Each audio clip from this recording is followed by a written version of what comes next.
Things like dream work, meditation, extrasensory perception, astral projection, even psychedelics, they're all different ways to expand our consciousness and begin to understand life for what it really is. That's why I encourage people to build their own spiritual routine, do their own research, find their own practice.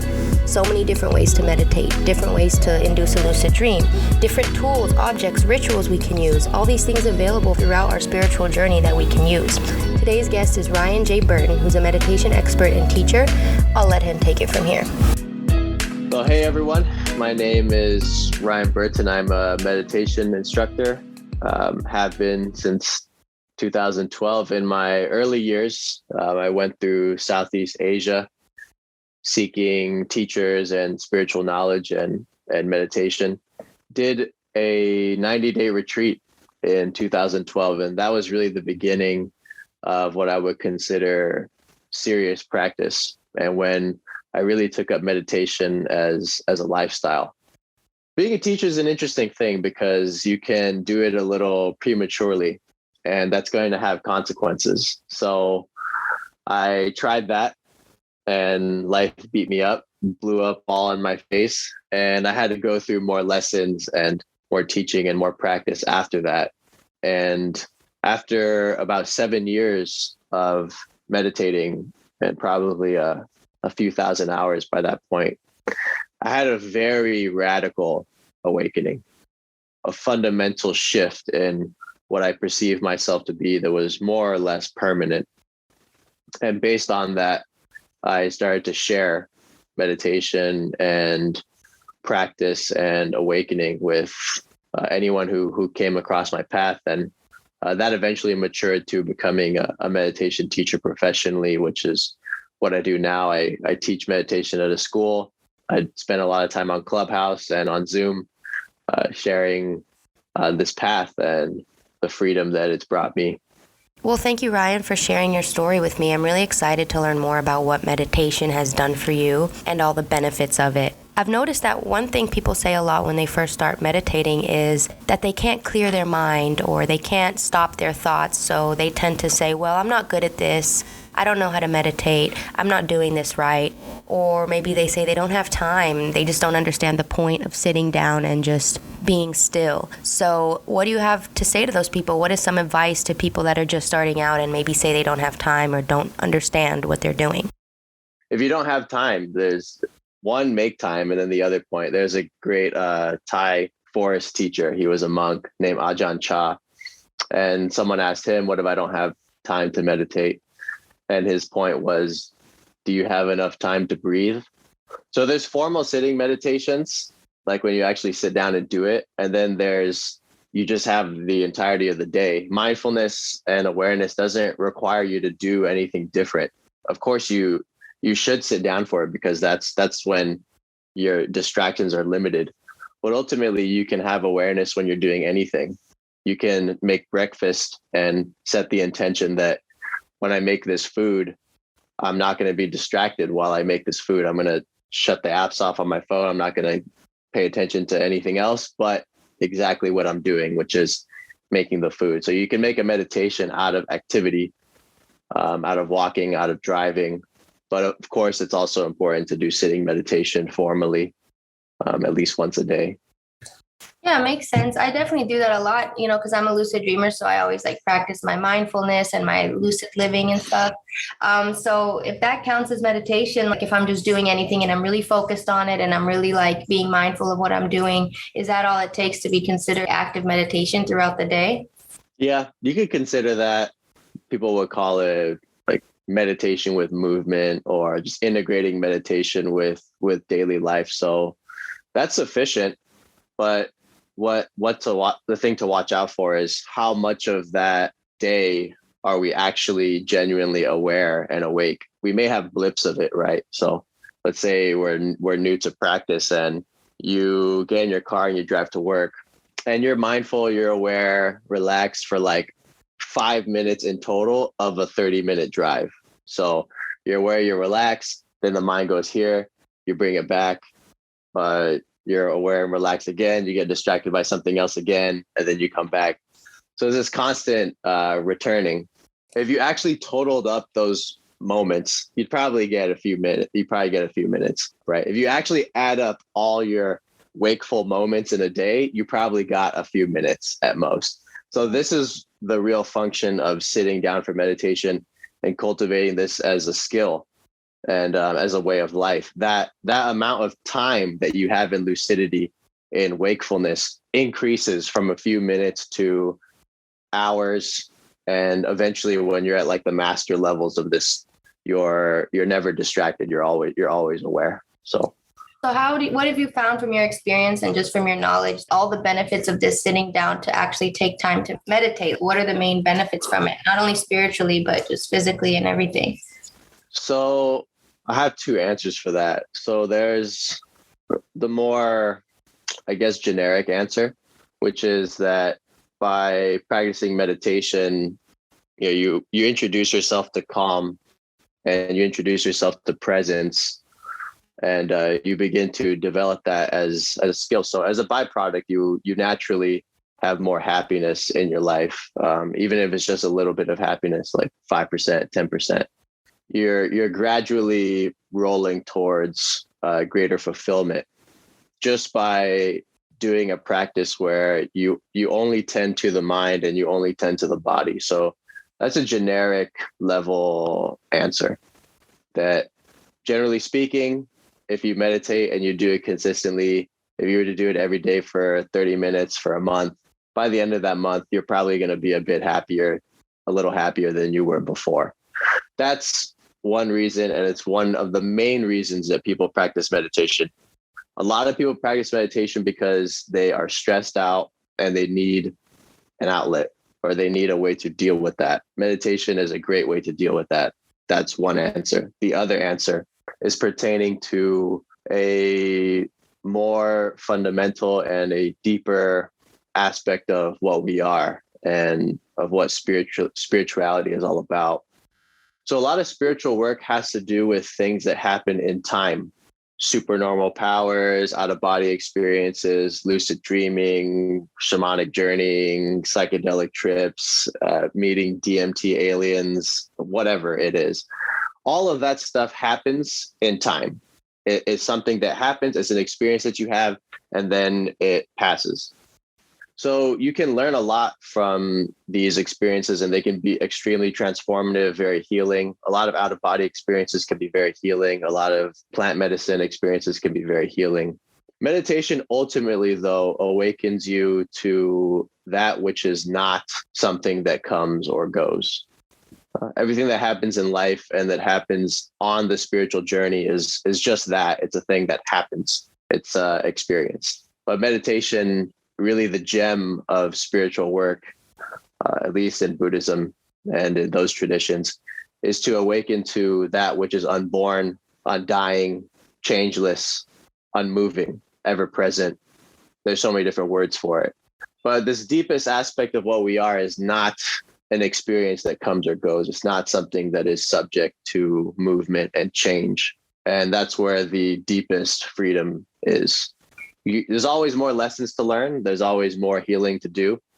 And all of that happens in time. But there is the most fundamental consciousness, which is completely beyond time and completely beyond becoming. So when you experience through meditation this realization, is it like a feeling? Is it just you notice it and then you come back to reality and you just know something new? Or how does that look like? Oh, yeah, we could demonstrate it right now. So do I have your attention now? Yes. Yeah. You're like the lights just turned on. You're more attentive in this moment. Okay. So imagine that this natural wakefulness, that natural attentiveness that may not have been present, like even just 15 minutes ago. Now there's very much some here-ness. Imagine that this awareness, that you were to look inward into it and that you were to not find any characteristics, any particular qualities. It's not like thought. So when you perceive thought, it's tangible. You can see a mental image. But the thing which is observing thought, the consciousness which is seeing the arising and passing of thought, is not tangible. It's not something that you can like grasp like everything else in your experience. So imagine that you can put yourself in this frame you're in the direct experience of this knowing. And that this knowing, which is not what you believe yourself to be your whole life, which is the things you think, the things you feel, the things you remember, the things you want. Imagine that the realness of those factors and those constituents in your life begins to dissolve. And this deeper knowingness begins to permeate the entirety of your life. That knowingness, this deeper nature, there are feelings that can come with this presence, like the body responds to it a certain way.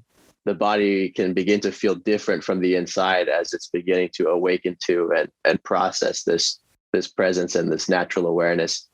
But those are side effects. The body feeling a certain way is a side effect. Presence feeling a certain way is just the feeling of presence. It's not the actual presence itself. So the awareness that you may be having when I say that word, when I say the word attention, when I say the word here or now, you suddenly funnel in and wake up. If you were to look at that wakefulness itself, you wouldn't find anything there. It's just this natural, empty clarity and luminosity. When you begin to rest in that more and be that more, it dissolves the boundaries of what we think we are, which is this body, which is our story, which is the things that we want. Those are all important, right? Like you have your body for a reason. You have the specific path of your incarnation for a reason. But this timeless, unborn awareness is really the gem of the path, at least in terms of what's immediate. There may be some nirvana that is accessible beyond death or beyond life. That's all possible, or nirvana accessible to higher level meditators and very, very awakened people. Sure. But as far as what's immediately accessible, the awareness that you are is immediately accessible.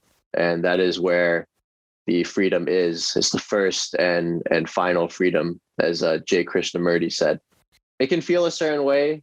The body will respond a certain way, but it's ultimately not a feeling. It just is. It's a knowing. It's knowingness itself. Interesting. Yeah, it makes sense because we're definitely more than our physical body. I've definitely experienced that. And I've read a lot about how that realization that you're more than your body is that consciousness that's experiencing the physical body. Is that still a self that I can identify with? How would you describe that? Like, what is that person or entity that's realizing all of this? It's a really good point. So it depends on how we want to look at this. So if you approach it from a Buddhist angle, for example, they would say that the experiencer is empty. So there's nothing there. There's just, depending on the school, some will say there's nothing there. Others will call that nothingness Buddha nature, right? That's Buddhism's approach. In Vedanta or in Hinduism, you'll find that they call the experiencer the Atman. So they call it the fundamental I, the fundamental I am. And the Atman, the you, realizes liberation when the I am realizes allness, which is called Brahman in their system. They also call it the absolute. So it depends. I don't actually know if there is a permanent, everlasting self.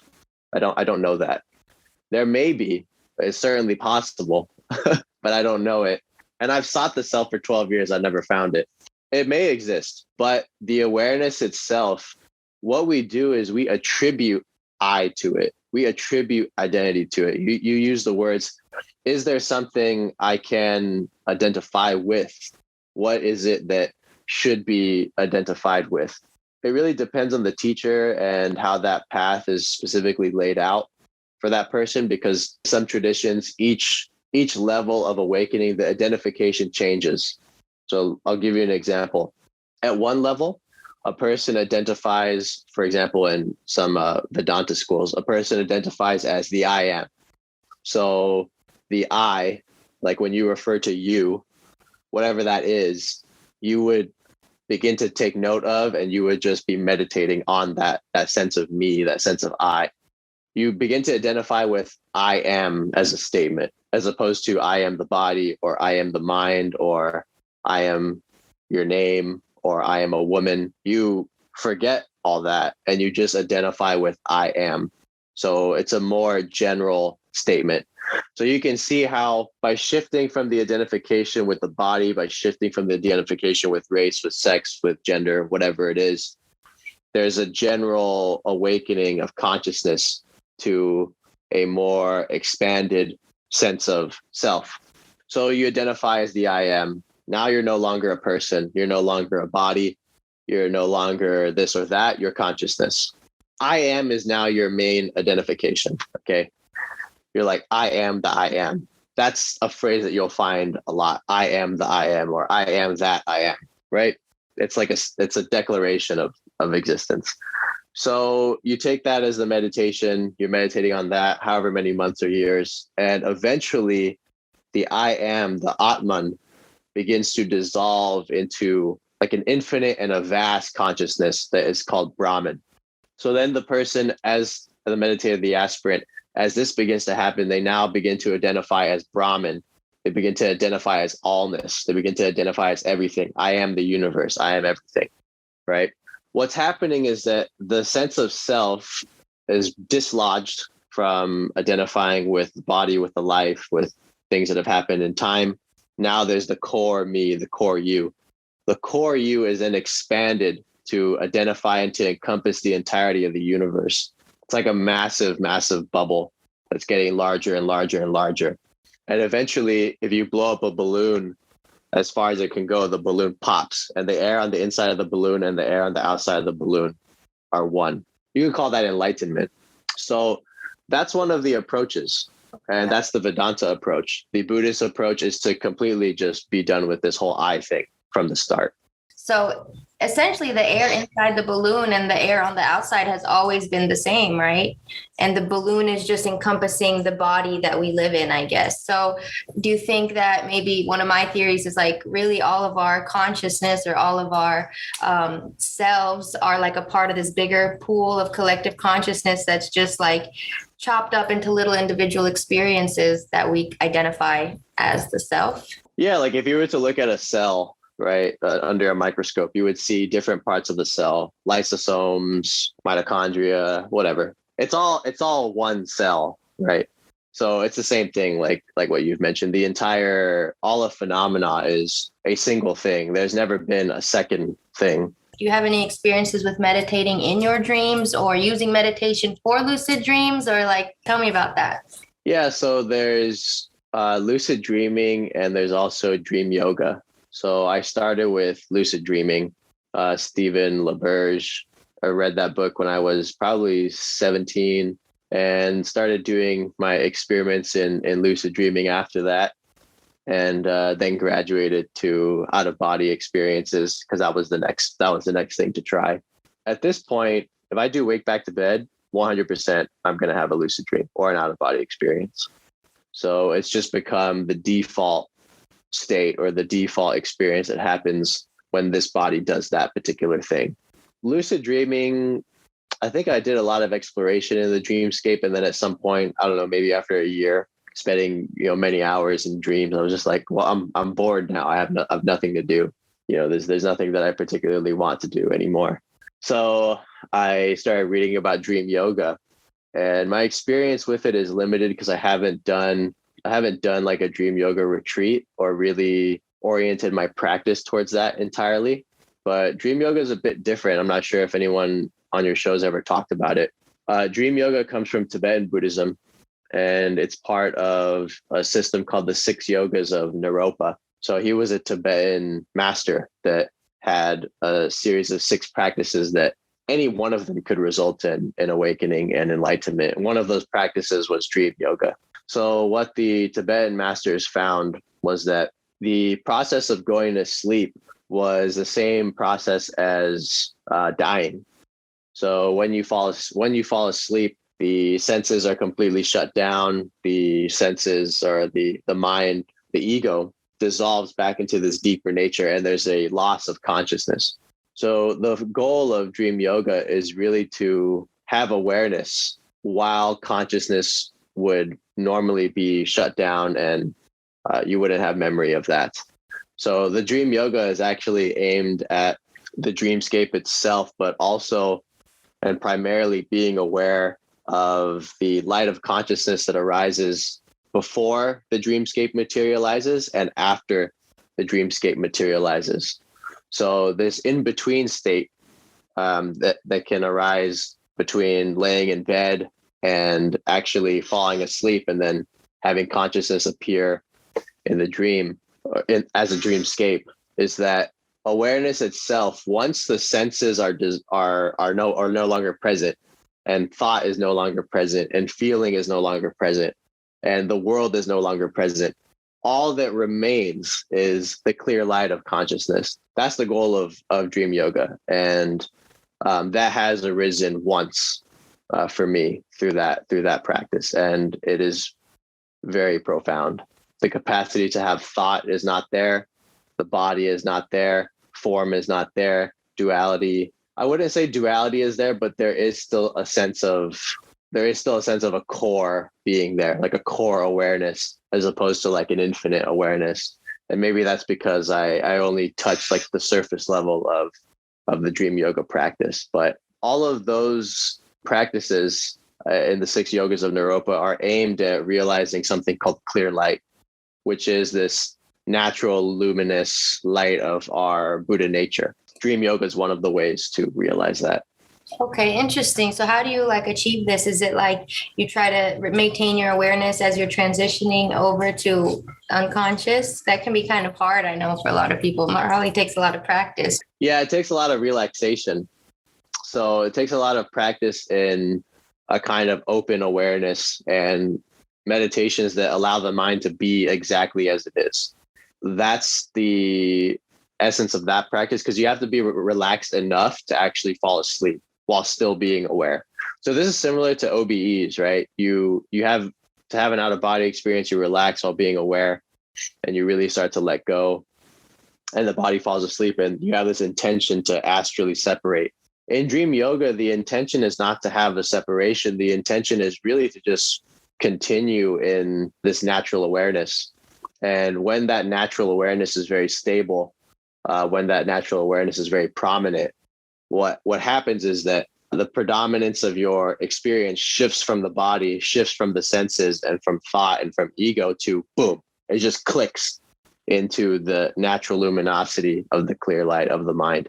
But yes, it would take practice, and it would take familiarizing yourself with dream yoga itself, because there's certain visualizations that can be done or that are done as the person is falling asleep to facilitate this process. Because a lot of these practices, esoteric practices, this is one of the secrets that maybe you might not hear elsewhere. All of the mantras, all the visualizations, every part of an esoteric practice and every part of meditation in general, if it comes from an ancient tradition, is connected to deities, is connected to spiritual beings. You could call them guides or masters, and they help facilitate that process and help facilitate the unfolding and the benefits of that practice. I think generally speaking, like if you were to do dream yoga, pick up a book on it. Tenzin Wangyal Rinpoche probably wrote the most popular one. If you were to try those exercises and you're like, yeah, I'm having lucid dreams, but I'm not experiencing this like clear light thing that the book is talking about, then that means that's the indicator that there needs to be more direct meditation practice. Like you could be a really great lucid dreamer and not have any experience with meditation. It's a different skill set.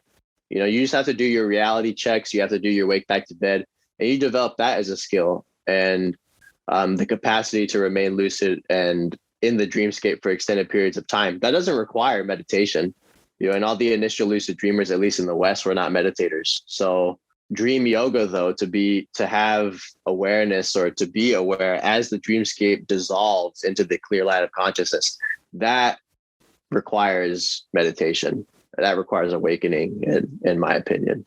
The key to dream yoga is this kind of open, non-conceptual awareness, like a very natural awareness. So in the Tibetan tradition, they call this natural awareness Rigpa. So it's the awareness that's here right now. When I say, do I have your attention?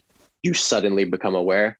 That is Rigpa. You probably only have most people probably only have a few seconds of it on a given day. And most people have never experienced it in their life, this like natural wakefulness, right?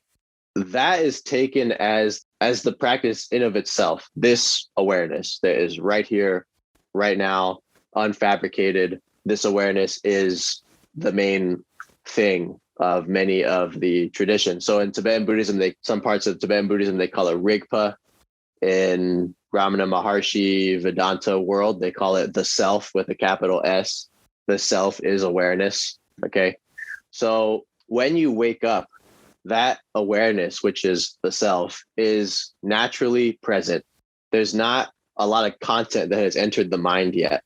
Like when you're already making breakfast and you're already planning your day, content fills consciousness.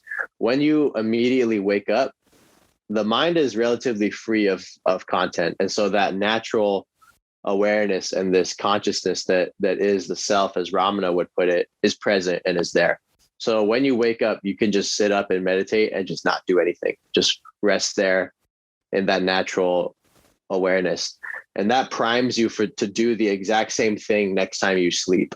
It also primes you to be able to rest in that throughout the day and in meditation. Cool. Yeah, that totally makes complete sense. That's like such a peaceful time for me. I always try to like wake up slowly and peacefully instead of just like rushing to my day. So a lot of people, I feel like, say, oh, I can't meditate because I always have thoughts, or I can't not focus on my thoughts. And I'm kind of thinking like the point isn't really to not have thoughts, right? Depends on the approach for the meditation. For example, particularly in Buddhist meditation, Theravadan Buddhist meditation, if there's objects being used, for example, the breath or visualization, definitely the end point of those practices is something called samadhi. The other word for it is jhana. So these are very, very deep states of meditation, very, very deep states of stillness where thought is not arising. These are conditioned states of the mind. You have to go into a retreat or you have to do a practice very diligently. And eventually the purity of that state becomes so predominant, fills so much of the consciousness that there's no room for thought. There's so much bliss, there's so much light, there's so much happiness. The object is so clear that there's no room for thought. Thought vanishes. You become absorbed into the meditation object. You attain samadhi. Samadhi is a conditioned state, though. You're only in it for as long as you're able to remain in it. And then you come out, consciousness as we experience it reemerges, thought reemerges, the senses reemerge. So yes, thoughtlessness is a goal for some meditation practices and for some paths, but thoughtlessness is a conditioned state of consciousness. The meditations that I teach, although I've done these samadhi jhana practices, and I do one currently, there are meditations and there's a way to approach meditation where you just let everything be. And it doesn't matter if there's no thoughts or if you have lots of thoughts. The point is that the quiet, what we call the quiet center that you are, the awareness that you are, itself is not a thought. So you don't need to worry about thoughts. When you just sit there and you're in the awareness, the thoughts that come, the thoughts that go. In the Zen tradition, they call this the patriarch. So the fundamental awareness is the patriarch. And the patriarch receives guests. So people come into the house, they open the door, they sit down for tea, they leave. But the patriarch sits there, he receives all the guests. So the fundamental awareness is like that. Thoughts arise, they pass. Experiences arise, they pass. What is it that is not arising or passing? Patriarch. The you, the fundamental awareness. It's neither arising nor passing. You either recognize it or you don't. But either way, it's present at all times. Yeah, it makes sense. So you just watch the thoughts and try not to attach to the thoughts and let them carry you out of your focus, basically. Yeah, you just let everything be. That's one way to meditate. Let everything be, whether there's thoughts or not. There's no point to be concerned with them. I want to give you a chance to talk about what you teach and where people can find you and, what you do, basically. Sure. So I spend a lot of time teaching on Zoom. So I do online classes over the weekend, and you're more than welcome to join those yourself. So every morning, every Saturday and Sunday morning, 7 a.m., Pacific time, I teach a meditation class. On Saturdays, Saturday mornings, it's a open awareness class. Like what we've been talking about here, that's what we do Sunday. So that's what we do Saturday morning, excuse me. So just letting the mind rest in a natural state. Sunday morning, the next day at the same time, we do a samadhi practice. So a meditation that is aimed at stillness, aimed at really allowing the mind to come to very profound happiness, bliss, and unification. So that's an example of the kinds of classes that I teach. I also teach a Heart of Compassion class. So it's a class that is aimed at compassion meditation, where the main object really is the suffering within ourselves or the suffering in other people. And that's taken up as a way to tenderize the heart, but also as a way to develop unification of mind and the power of sustained but gentle attention. A lot of my work has to do with that. I spend a lot of time teaching. I spend most of my week teaching because I teach professionally at a school as well. I teach children. Between teaching children, between teaching on Zoom, and between one-on-one coaching, that's most of my life, right? And of course, I meditate daily on my own as well. You can find me on Ryan J Burton. That's my Instagram handle, ryan.jburton. And you can see some of my highlights where I talk about non-duality and meditation there. Oh, yeah. I'll drop the link in the description too. When it comes to teaching children, like, what do you think is the benefit of learning such a skill, like really young, because I never grew up lucid dreaming or meditation. I kind of figured it out on my own. So I've always wondered, like, when you raise kids to understand these things, what's the power in that? This is what I tell my kids. The world and society and even academia, they want people to understand themselves and life within a specific framework, like within a specific conceptual understanding that they have. So if you specialize in Jungian psychology, you're going to see the world through that framework. If you specialize in behavioral psychology, you're going to see the mind through that framework. If you have a specific political leaning, whether left or right, you'll see the world within that framework. So meditation and this kind of work and this practice, it allows us to have direct experience and direct contact with the mind and with the body, irrespective of conceptual frameworks. So conceptual frameworks are abandoned. Other people's ideas are abandoned. And you get to have a direct experience with the mind, a direct experience with the body, the heart, the spirit, the soul, all of this, the enlightened dimension. And it is beyond what other people have written and said. It doesn't matter what I say.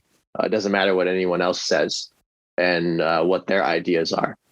What's important and the only way that real freedom ensues is by having an actual direct experience. So that's really the value that kids get. They get the tools to be able to know themselves by themselves.